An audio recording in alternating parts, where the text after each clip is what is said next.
It's Thursday, 11 o'clock. It's time for this week's watch drop.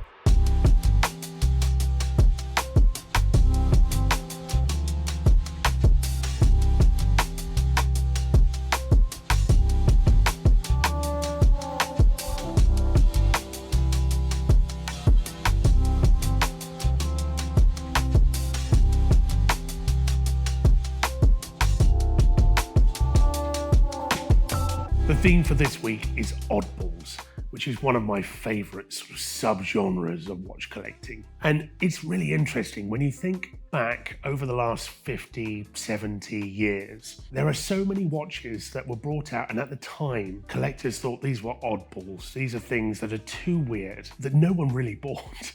And nowadays, I think in the world in which we find ourselves, where Cartier, the Crash and the Cousson, the Cloche, and all of those really odd, interesting watches with different shapes, those are the watches that people are finding collectible. Those are the watches that are going so quickly in the market. And so I think it's really interesting to focus in on some of the watches that we get in that are odd, a little bit left field, a little bit strange, but watches that I find absolutely fascinating. And this isn't an exercise in me finding the strangest watches at all. These are watches that I really think have a place in any collection. They are great watchmaking. They're just a little bit quirky. I'm going to start with a Patek Neptune. Now, this is a watch that I've done a little bit of research on. I know a lot about this watch anyway because I've been fascinated with it for at least the last 5 or 6 years, but still never bought one. And this example here is a brilliant example. It's a full set from 1998 and it's got a salmon dial.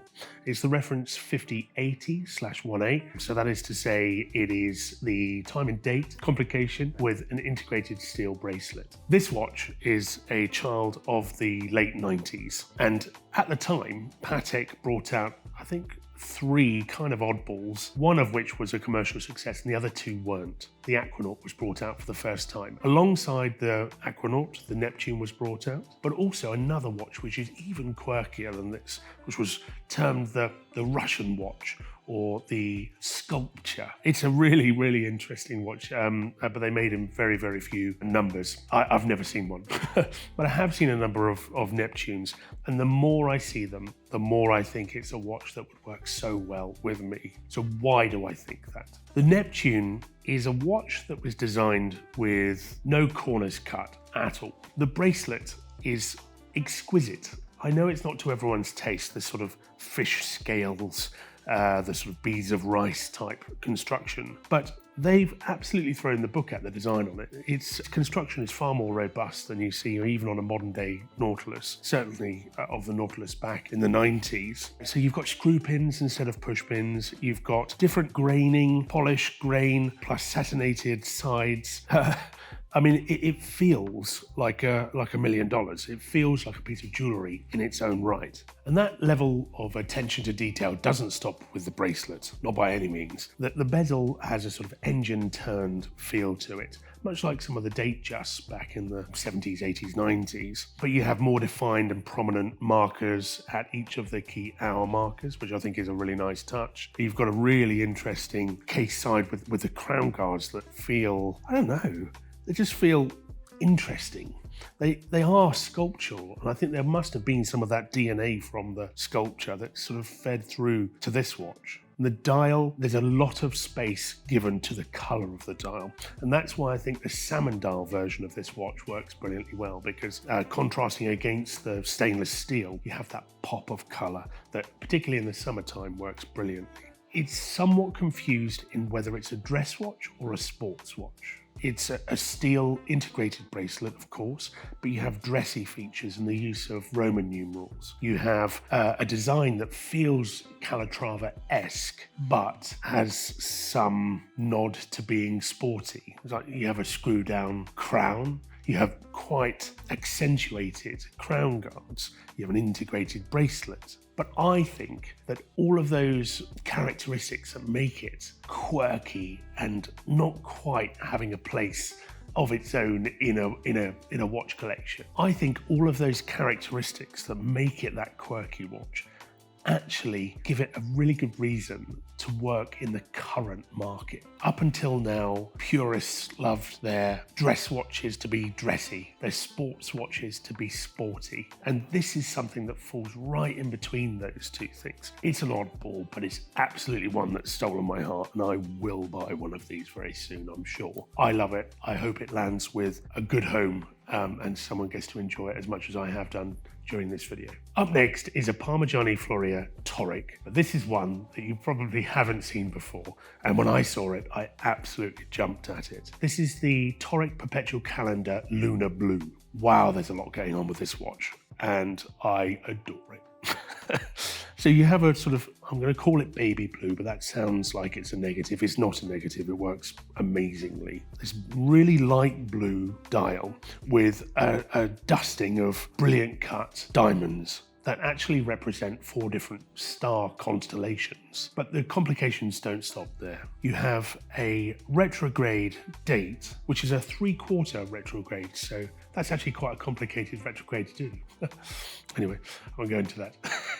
But in between each of the numbers, you have a brilliant cut blue sapphire, which you don't spot until you see it up close. And then you see those little sapphires glistening. It's incredible. You also have a moon phase, both for the Northern Hemisphere and the Southern Hemisphere, which is something that not all watches have. You have a really interesting way of representing a leap year, in that leap year is regarded as the base point, and then you have future years with a +1, +2, +3. I've never seen that before, and I think it's really, really, really interesting. With this watch, you have all of the design DNA from the Toric, from the neo-vintage Toric, which is to say that this is an engine-turned bezel. You've got this really brilliantly polished, stylized case that is, it works so well. I mean, the Toric is the watch that King Charles chose to wear, and he could have any watch he wants. So I love that it is a classic watch with this mad dial, mad complication on it. It's really quirky, but wow, it's fantastic. I'm really pleased that we managed to get it into stock, and again, I hope it finds a home with someone that really enjoys the quirkiness. Brilliant watch. Next up, I'm going to talk about a JLC. Now, on the face of it, this watch is actually not especially quirky. It is an Art Deco model, and the only real touch of Art Deco-ness to this watch is the dial, which may or may not have been produced by Metal M that we talked about last week with the Chopard 1860s, but it has the same interesting guilloche central plot to the dial, but you also have these incredible Dauphine hands and Dauphine-esque indices around it. It does look, from the front, very Art Deco. Now, why is it quirky? Well, this watch has a little secret to it, a dirty little secret. No, don't.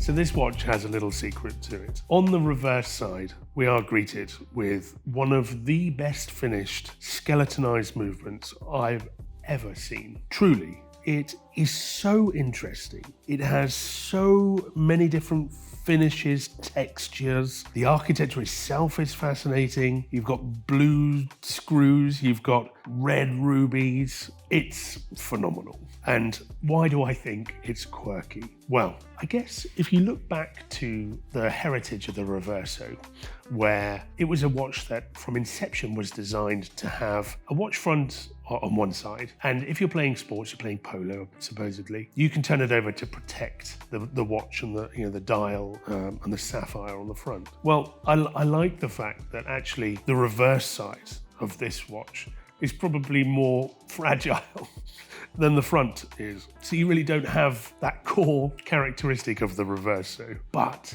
you do have something that, although you can't tell the time on it, you can turn it over and just enjoy every last square millimeter of hand-finished artisanal watchmaking.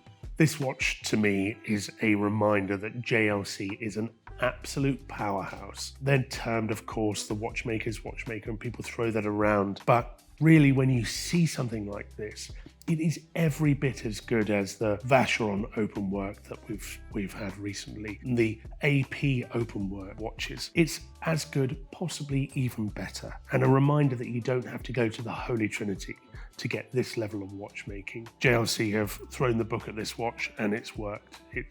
It's a really great thing. Moving on, another piece from JLC, and this one is a reference that I've never come across before. It's a Master Control moon phase ultra thin. This is a limited edition produced for Dubail, which is a jewellery and watch chain.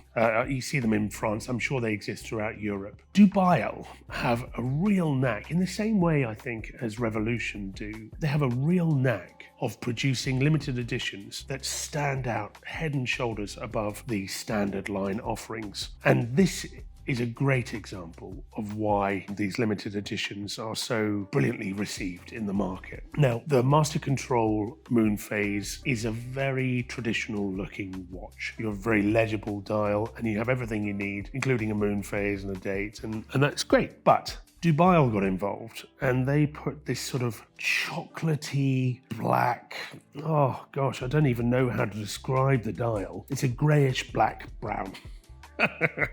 Which is interesting. Rather than using a blue night sky-esque moon phase disc, they chose, for whatever reason, to put a blood red background to it that gives this sort of, I don't know what feel it gives. It gives sort of blood moon feel.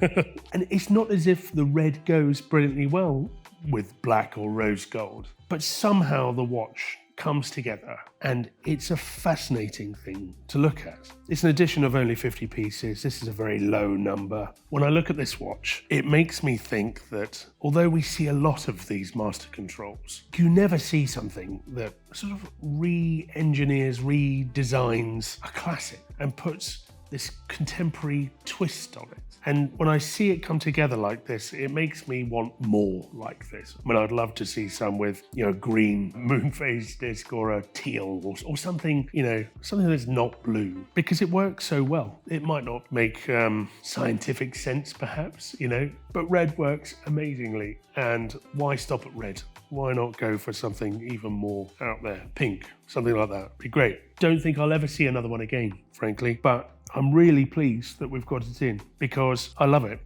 So on to the last of the quirky watches before I go to a few that are not quirky but shouldn't be overlooked. This is a Patek Philippe Calatrava from the 70s. This is a reference 3593. It's a 33mm case and a fairly, on paper, straightforward Calatrava. It's not normal that Calatravas have an automatic movement, and a lot of them don't have date windows, and this one has both. But the dial on this would have originally been a blue, a sunburst, like you see on the Ellipse. But over the years, over the last 50 years, this watch has succumbed to the elements, to water, moisture, and a number of other things, maybe sunlight, or maybe not sunlight. Who knows what the history of this watch is, but it's patinaed in a way that makes it look like an aventurine dial.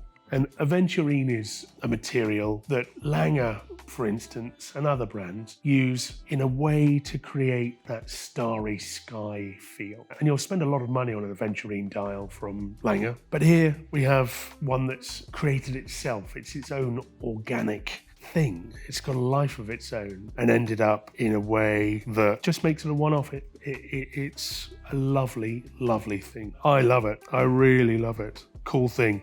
So a little bit of an oddball, but one that actually started off life not as an oddball at all.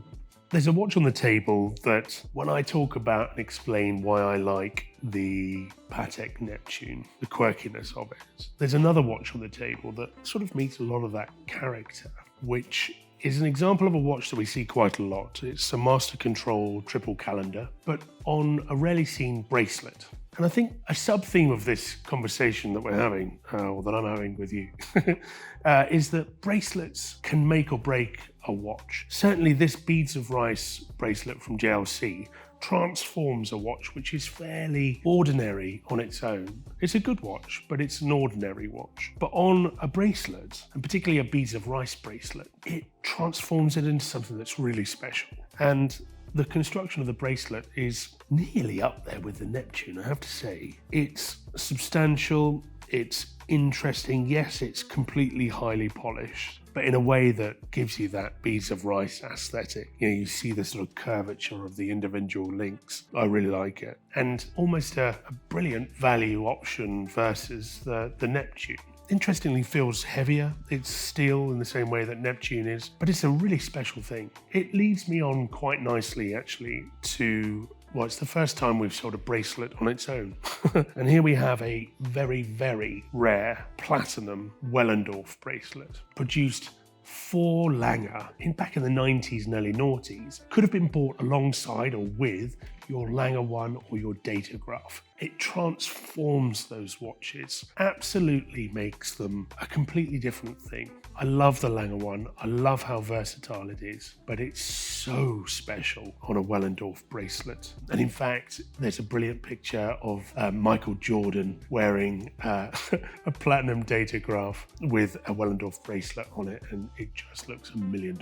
It really does. Underlines the fact that the JLC, the Neptune, Lange 1, Datograph, when they're paired with a bracelet like this, it's a different thing altogether and a completely different statement. The attention to detail on this thing is unimaginable. I mean, the cost to produce it must be so close to the value today. This is solid platinum with a mixture of satinated and high polished links in a wavy sort of pattern. They made very few of them. It'll get snapped up very quickly, and hopefully someone with a Lange 1 and a Datograph will be able to interchange it between those two watches and enjoy it for all of the reasons I've described. Fantastic thing, and very heavy too.